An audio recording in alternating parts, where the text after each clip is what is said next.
Are you ready to expand your site with new pages, or do you just want to learn more about their functionality?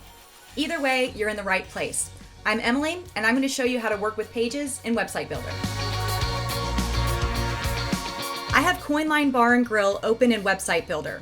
On the home page, they have some good info about their business, but let's expand on that. Let's add a new page dedicated to the old school arcade cabinets that they have at their location. They'll also be able to expand it. To add a page, the first thing that you'll want to do is click Website. Click the plus and you'll have three options: New Page, New Link, and New Dropdown. Since we're going to add a new page, I'm going to click New Page. When you click on New Page, you have multiple options for page templates. Selecting blank will allow you to start a page from scratch, and you can add sections as you go. The About template will tell your visitors about yourself, company, mission, or your team. The Gallery template will help you display photos in various layouts. And the Contact template offers an easy way for you to display the contact info for your business. The List template displays information in a list. You can easily share photos, menus, and even events using the List template. I want to start off with a blank page, so I'm going to select blank and then click Create Page.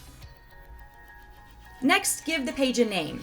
I want to keep the name of the page brief as it'll show up in the nav menu. I'll call this one Arcade Games. I'm going to leave the Show in Navigation on. If you add a new page and it's for something seasonal, like an ad for a Halloween event, you probably wouldn't want to show that as a link in your nav menu, in which case you deselect this option.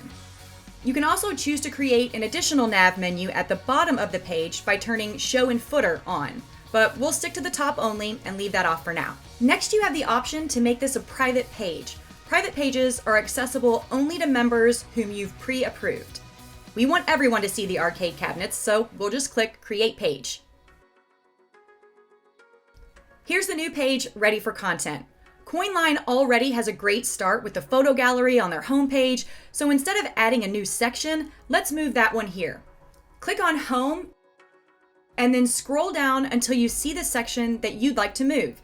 If you hover over the photo gallery section, you'll see a meatball menu for settings in the upper right corner of the section.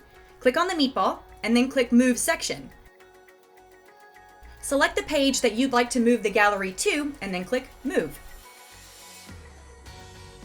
You'll see a confirmation message, and if I go back to the client's page, ta-da! Let's take a quick look at the other page level settings in Website Builder.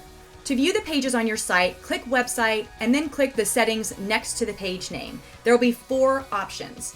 Rename and Page Settings will both take you to the page settings where you can change the name of the page, select if you want the link to the page to show in navigation or footer, make the page private, and delete the page.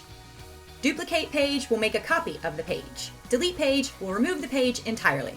I hope you found this tutorial on working with pages in Website Builder helpful. I'm Emily. See you later.